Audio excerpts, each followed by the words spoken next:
Bonjour à tous, c'est Lionel du blog de l'investissement pour les nuls. Dans cette vidéo, je vais réaliser l'analyse technique de l'indice parisien, à savoir le CAC 40, donc au 22 avril 2016. Alors, depuis pas mal de temps maintenant, on va faire une analyse tout d'abord mensuelle. Les cours du CAC 40 évoluent à l'intérieur d'un triangle dont je suis en train de dessiner les bornes. Voilà, donc vous voyez que depuis 97, on est rentré dans ce triangle. Donc vous voyez qu'on a eu un plus haut à 6 920 points en septembre 2000. Puis on est allé chercher les 2380 points, 2380 en mars 2003.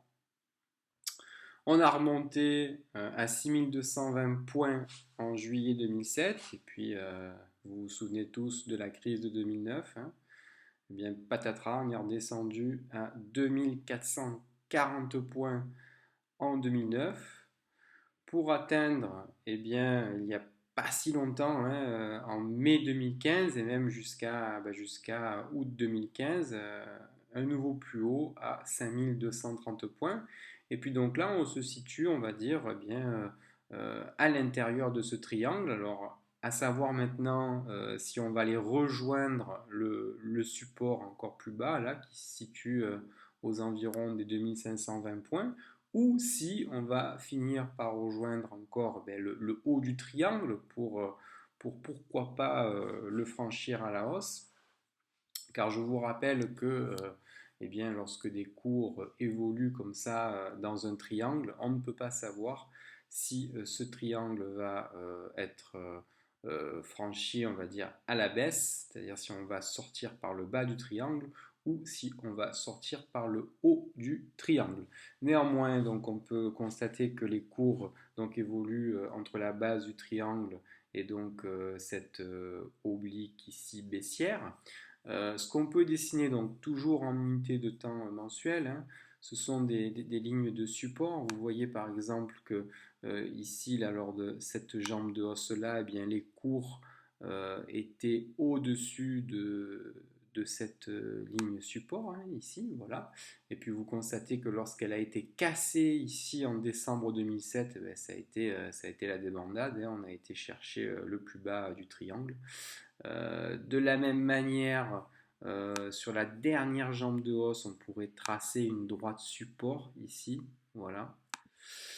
Donc ça veut dire que cette droite support, tant qu'elle est tenue ici, c'est-à-dire on va dire jusqu'à 3980 points, on va dire 4000 points, eh bien on va dire que on est toujours plus ou moins en tendance haussière et on a toutes les chances de rejoindre l'oblique baissière du grand triangle.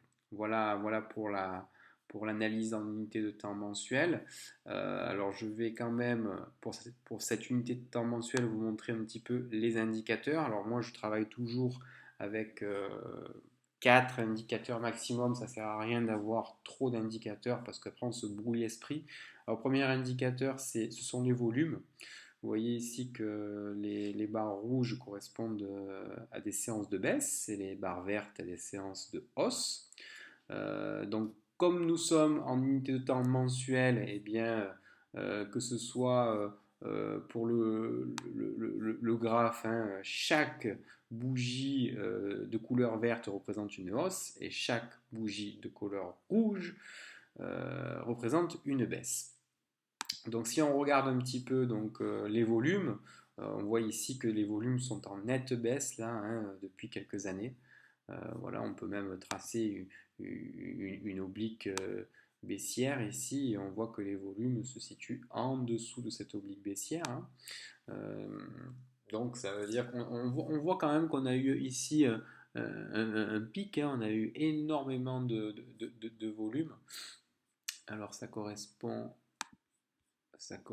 justement en 2009, ça correspondait justement à pas mal de dégagements des gestionnaires qui ont vendu leurs actions suite à la crise de 2008-2009. Donc revenons sur les indicateurs. J'utilise également ce qu'on appelle le MACD. Alors le MACD, c'est un indicateur qui vous permet en fait de déceler une tendance. C'est-à-dire que quand la courbe bleue croise sa ligne de signal en rouge ici à la hausse, eh bien ça veut dire qu'on a une tendance haussière. Et à l'inverse, lorsque la courbe bleue va croiser à la baisse, eh bien la courbe rouge, on va être en tendance baissière. Vous voyez ici, si je fais un petit zoom, vous voyez ici que eh bien, la courbe bleue a croisé à la baisse la courbe rouge. Voilà, ici, hein, ça s'est traduit par une baisse ici. Donc on était à 5050 points et on est parti à 3900 points. Voilà. Autre indicateur, c'est le RSI. Alors le RSI, en fait, c'est ni plus ni moins que l'évolution des prix, hein, mais calculée de manière beaucoup plus grossière, on va dire. Et là, on voit on peut tracer par exemple une droite support ici qui est haussière, et on voit que le RSI eh bien, a cassé ce support oblique haussier, et ça c'est de très mauvais augure. Mais ça veut dire que au regard de cet indicateur, eh bien, la tendance est devenue baissière. Un autre indicateur, dernier indicateur que j'utilise, en fait, c'est le stochastique. Très très important, le stochastique. En fait, c'est ce qui permet de voir si les haussiers ont la main ou les baissiers ont la main. Je m'explique, lorsque le stochastique est situé entre la zone des 80 et 100, on dit que le stochastique est dans sa zone de surachat, ça veut dire qu'il y a énormément d'acheteurs.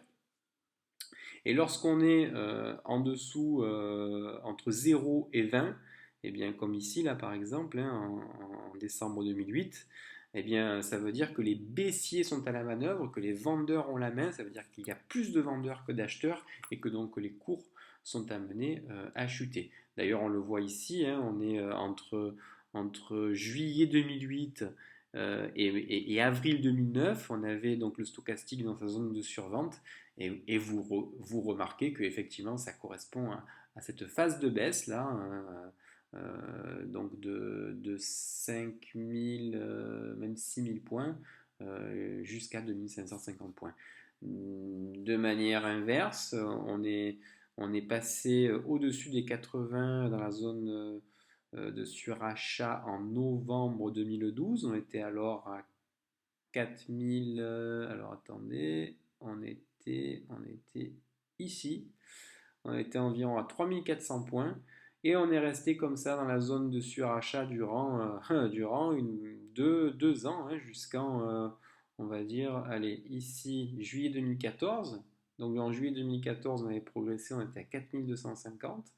On était sorti de la zone de surachat ici pour y revenir, hein, en mars 2015, donc on y est revenu, et ça correspond à peu près donc bien à l'évolution des cours au niveau du haut du triangle, hein, c'est-à-dire aux 5200 points.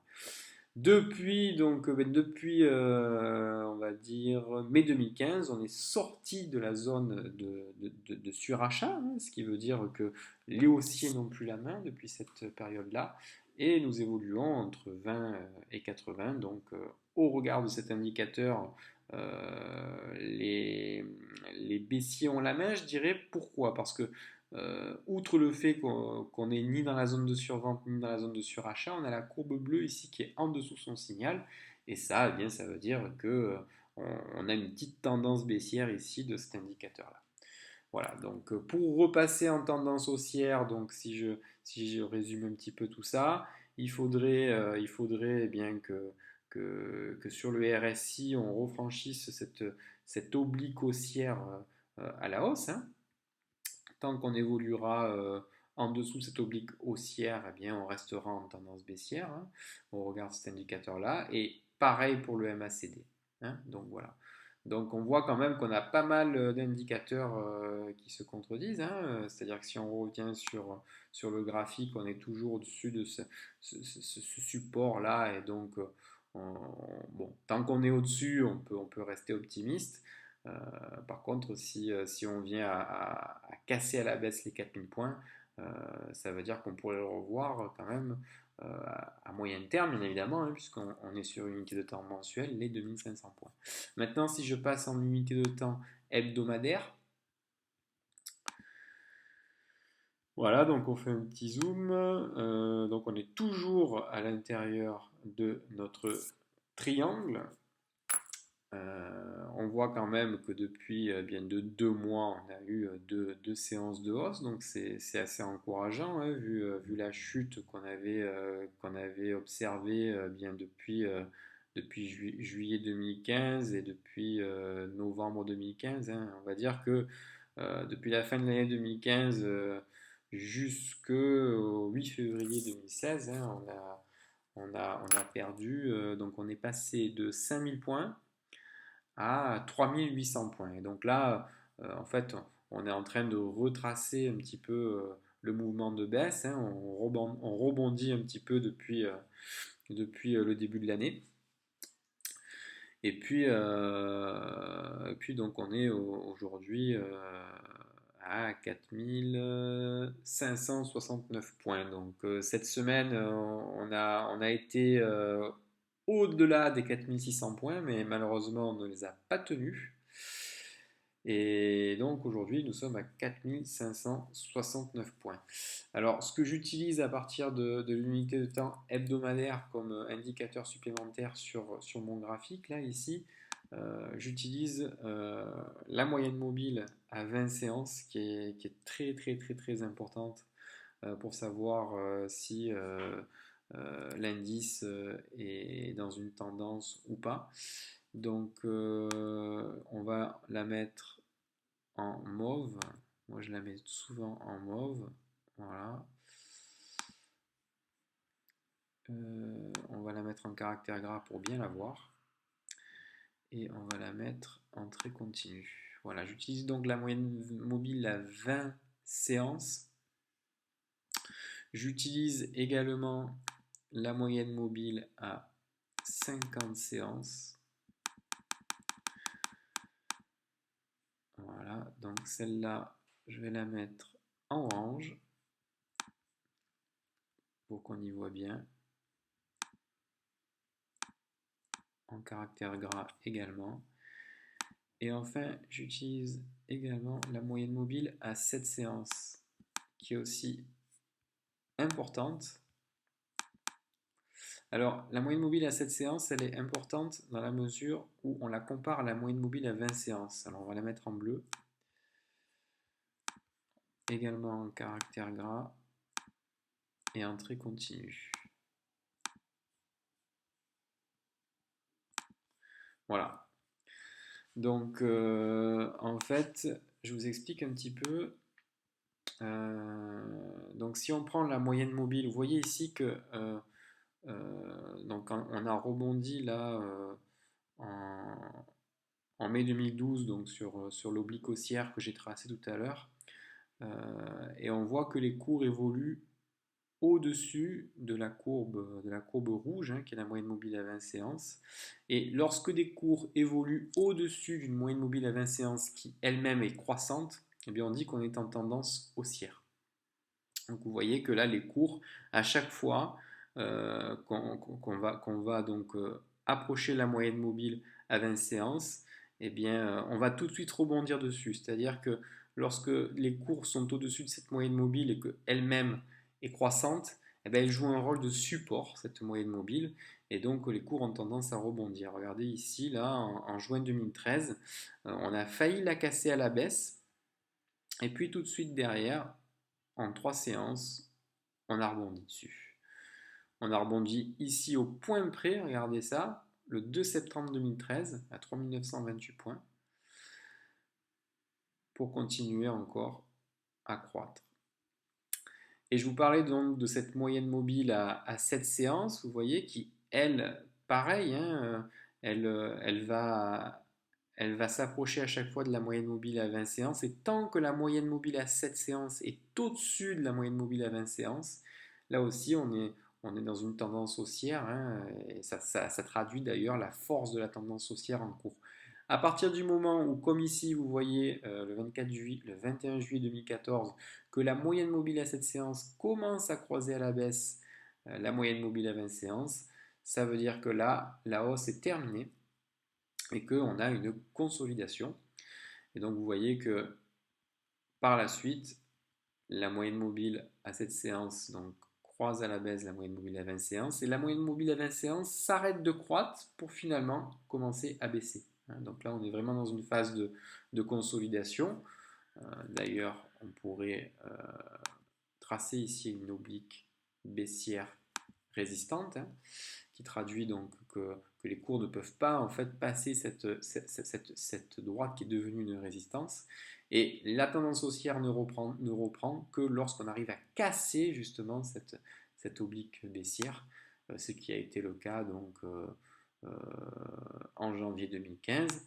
Et vous voyez que bien, la courbe rouge repart à la hausse, de même que la courbe bleue. Donc les deux moyennes mobiles repartent à la hausse et on a encore une petite tendance haussière, donc entre janvier 2015 et avril 2015. Voilà pour les explications concernant les moyennes mobiles. C'est très très très pratique pour voir si l'indice est en tendance haussière ou en tendance baissière. Alors, qu'en est-il au jour d'aujourd'hui? Eh bien, vous voyez que là, nous avons une moyenne mobile à 20 séances qui est baissière, d'accord? Et on a les cours qui sont au-dessus de cette tendance, de cette moyenne mobile à 20 séances. Alors, bien là, c'est un petit peu l'exception, c'est-à-dire que lorsque les cours sont au-dessus d'une moyenne mobile qui croît, eh bien, on est en tendance haussière. Lorsque les cours sont en dessous de la moyenne mobile qui décroît, on est en tendance baissière, comme ici, vous voyez, on a donc les cours qui sont en dessous de la moyenne mobile à 20 séances, et elle décroît, donc on est bien en tendance baissière. Et bien là, on est au-dessus d'une moyenne mobile qui décroît, donc on est sans tendance. Donc actuellement, au regard des moyennes mobiles, on est sans tendance. Donc on a une moyenne mobile à 20 séances qui décroît. Et ici, on a la moyenne mobile à 7 séances qui croise à la hausse, la moyenne mobile à 20 séances. Pour repasser en tendance haussière, il faudrait donc que la courbe de la moyenne mobile commence à s'inverser et à recroître de nouveau.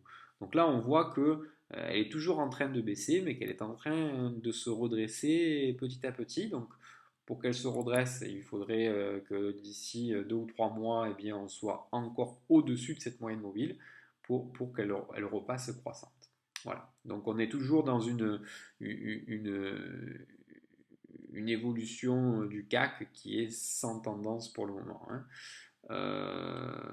Donc également, vous pouvez voir que la moyenne mobile à 50 séances, elle reste complètement baissière, et on a des cours qui évoluent en dessous. Donc globalement, on est loin quand même de repasser en tendance haussière, sauf si on arrivait à s'affranchir donc des 4665 points, ce qui voudrait dire qu'on repasserait au-dessus de la moyenne mobile à 50 séances. Et là, effectivement, on aurait toutes les chances de repasser en tendance haussière vis-à-vis de l'unité hebdomadaire. Alors, on va regarder les indicateurs. Donc les indicateurs, eh bien, on voit que les volumes sont toujours faibles, puisqu'on est à 17 millions d'échanges pour le mois, alors que en février dernier, on était à 24 millions. Donc on pourrait même tracer ici une oblique résistance ici concernant les volumes. Donc quand les volumes baissent, c'est pas très encourageant. Pour qu'on repasse en tendance haussière, il faudrait que, eh bien, que le CAC connaisse une hausse et qu'il soit accompagné d'une augmentation de volume. Concernant la MACD, alors c'est pas mal, puisque le MACD il a croisé à la hausse son signal. Vous voyez que la courbe bleue ici est au-dessus de la courbe rouge. Donc Ici, au regard de cet indicateur-là, on est plutôt en tendance haussière, hein, depuis effectivement, hein, eh bien, depuis le 14 mars 2016. Hein. Donc on avait atteint un plus bas, 4280 points, et puis là, ben, effectivement, on rebondit fortement. Donc ça, c'est bien. Concernant le RSI, pas mal aussi, hein, on avait une oblique baissière ici qu'on a franchi à la hausse. Donc là, c'est pas mal, c'est haussier aussi. Et regardez, très important la stochastique, on n'est pas loin de passer dans la zone de surachat en hebdomadaire. Vous voyez que le signal ici est au-dessus le signal bleu, hein, la courbe bleue est au-dessus de la courbe rouge. Et on est sur le point de rentrer dans une zone de surachat. Mais pour cela, il faudrait que la semaine prochaine, on ait une séance positive. Donc, on verra ce qui se passe la semaine prochaine. Alors maintenant, si on passe en journalier, à plus court terme, hein, on va voir un petit peu ce qui s'est passé cette semaine. Alors voilà, on va débarrasser le graphe de tout ce qui nous gêne. Alors voilà, donc on voit effectivement que en février dernier, on a touché un plus bas, hein, ici. On voit ici que la moyenne mobile à 20 séances, elle était décroissante depuis le 1er décembre 2015 ici. Donc, et que les cours évoluaient en dessous, hein, donc on peut tracer ici une oblique résistante. Donc là, on voyait que les cours évoluaient donc en dessous d'une moyenne mobile décroissante jusqu'à ce que eh bien, on franchisse à la hausse la résistance ici et que les deux courbes, donc la moyenne mobile à 20 séances d'une part et la moyenne mobile à 7 séances d'autre part, redeviennent croissantes. Donc on est repassé en tendance haussière. On a eu une petite consolidation là, depuis le 14 mars dernier jusqu'au début du mois d'avril. Hein. Donc on a retouché 4200 points. Et là, depuis le 8 avril dernier, on repart de l'avant, puisqu'on est à 4569 points. Euh, donc ici, on a la moyenne mobile à 20 séances qui repart de plus belle vers le haut, la moyenne mobile à 7 séances qui est au-dessus de la moyenne mobile à 20 séances. Et ce qui est intéressant, c'est que la moyenne mobile à 50 jours, elle aussi, commence à être croissante. Donc en journalier, on est vraiment très très très positif. Donc maintenant, il va falloir voir si la capacité en fait du CAC à rester dans cette tendance haussière et surtout à rallier rapidement les 4700 points, hein, puisque n'oublions pas qu'en unité de temps mensuelle, tant qu'on est en dessous des 4700 points, eh bien on reste plus ou moins sans tendance, mais pour basculer en tendance haussière, en unité de temps hebdo, il faudrait qu'on repasse les 4700 points. Bon là, j'ai l'impression que les 4600 points font barrage, hein, vous voyez que c'est une résistance importante. Là, on peut tracer ici cette résistance horizontale, ici.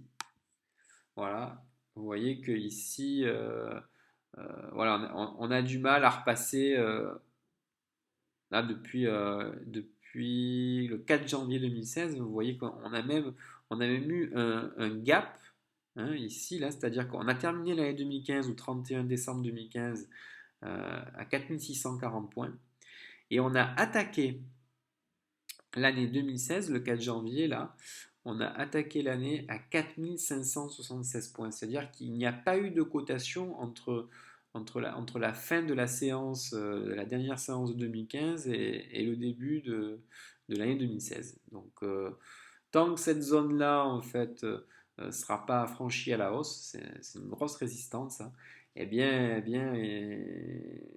le CAC ne pourra pas passer en tendance haussière de manière durable. Alors si on regarde les indicateurs techniques en unité de temps journalière, ben c'est très bon, hein, c'est très bon, sauf que les volumes, vous voyez, ils sont toujours au même niveau, hein, et même depuis quelques mois, là, on a une baisse des volumes. Donc ça, il faut faire attention là avec ces hausses. C'est un petit peu une hausse qu'on vit là en trompe-l'œil parce on a que voilà, 3 900 000 échanges, ce qui est vraiment pas terrible, quoi, hein. Voilà, donc il faut se méfier. En général, quand on est à l'aube d'une nouvelle tendance haussière, ça s'accompagne de volumes importants. Et là, c'est pas le cas, donc il faut se méfier. Voilà.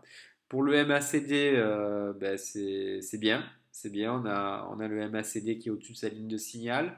Les deux sont croissants, donc pas de problème. Concernant le RSI, ben, le RSI, il n'a pas trop de tendance là, hein, il évolue, donc il est à 62. Donc il évolue dans une zone de... Donc il est quand même au-dessus de 50, ça c'est pas mal.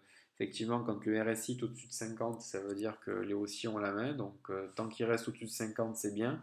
Maintenant, on ne peut pas dire qu'il soit dans une tendance haussière ou baissière, hein. Vous voyez qu'il évolue dans un canal là entre 30 et 70. Par contre, ce qui est encourageant, c'est ici la stochastique. Ça veut dire que tant que la stochastique se maintient au-dessus des 80, ça veut dire que les haussiers ont la main et que les cours sont susceptibles de faire des plus hauts. Voilà. Donc avec tout ça, il va falloir gérer eh bien l'aspect fondamental, hein. Je vous rappelle que l'analyse technique ne vous sert qu'à acheter des actions, des devises ou des matières premières qu'au bon moment, hein. Ça vous sert à avoir le bon timing, mais n'en oubliez pas le fondamental, hein, sachant que on a des inquiétudes de la part de la Grèce, hein, qui est en train de renaître là depuis quelques temps. Que vous dire d'autre? Le pétrole se restabilise au niveau des 40 dollars puisqu'il avait subi une lourde baisse depuis l'an dernier de 75 dollars jusqu'à 28 dollars. Et puis bon, là on a un petit rebond jusqu'à 40 dollars. Les pétrolières commencent à reprendre un petit peu du poids de la bête. On va dire que bon, le pétrole est à 40. Bon, il est parvenu aux 100 dollars, hein. Pendant longtemps, il a été à 100 dollars. Alors, c'est bien pour la consommation des ménages, ça veut dire que vous allez payer moins cher à la pompe. Par contre, pour les entreprises comme Total, CGG, Morel et Prom, hein, qui exploitent et qui ont un marché qui est basé uniquement pour le pétrole, c'est pas forcément une bonne nouvelle. Que vous dire d'autre? Pareil, hein, au niveau des indices boursiers comme le CAC 40, on est soumis quand même à une actualité politique qui est riche, hein. Donc le Brexit, hein, depuis quelques mois, donc l'éventuelle sortie de la Grande-Bretagne de la zone euro peut mettre le feu aux poudres et faire entrer le CAC dans une tendance baissière. Pareil pour la Grèce, hein, je le redis à nouveau, mais ce sont des épées de Damoclès qui sont au-dessus de nos têtes. Donc tout cela, ça peut être un frein à l'embellie haussière actuelle. Donc soyons prudents et attendons de voir si le CAC reste en dessous des 4700 points ou passe les 4700 points pour à nouveau avoir la certitude de rentrer dans une tendance haussière durable. Voilà, j'espère que cette vidéo vous a éclairé, hein, sur l'analyse technique. Alors j'essaierai à partir de maintenant de faire des vidéos comme ça au moins deux fois par mois pour analyser le CAC 40.